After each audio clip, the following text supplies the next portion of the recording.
তোকেও বলি ছোট ভাই,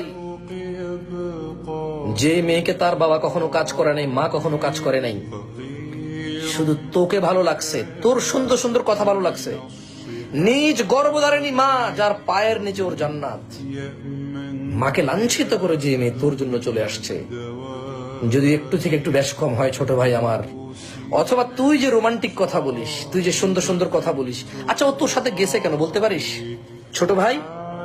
তোর প্রেমিকা নিজ গর্ভধারিণী আর নিজ জন্মদাতা পিতাকে ছেড়ে তোর সাথে গেছে কেন বলতে পারিস? কারণ তোর ওর সাথে কথা বলার সুযোগ হয়েছিল।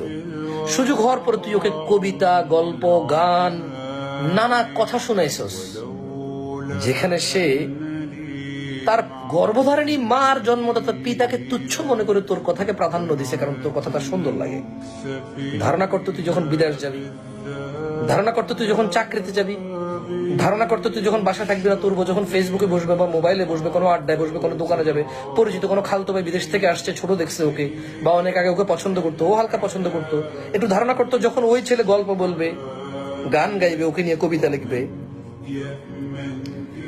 তোর বউ যদি গর্ভধারিণী মা আর জন্মদাতার পিতাকে তোর কবিতা আর গান শুনে চলে আসতে পারে, ধারণা কর তোকে যেতে কি লাগবে।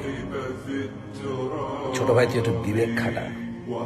দুইটা দুশ্চরিত্র লোক মিলে কি সংসার করবে বলতো আমাকে? দুইটা দুশ্চরিত্র লোক মিলে কি সংসার করবে আমাকে বলতো ভাই? জন্ম দিবে কাকে?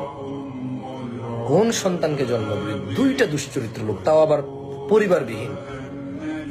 দুইটা লোক একত্রিত হয়েছে দুইটা পরিবারকে মানে ধ্বংস করে, দুইটা পরিবারের বদদোয়া নিয়ে দুইটা লোক একত্রিত হচ্ছে। একটু ধারণা কর, এই দুইটা জেনাকারী, দুইটা বদচরিত্র, দুইটা দুশ্চরিত্র লোক, এই দুইটা বদাখলাক আর বিবেক শূন্য বর্বর আর জঙ্গলি জানোয়ার হৃদয়ের আকাঙ্ক্ষাকে যে দমন করতে জানে না, এমন দুইটা লোক পেলে কি সংসার করবে আমাকে বলতে?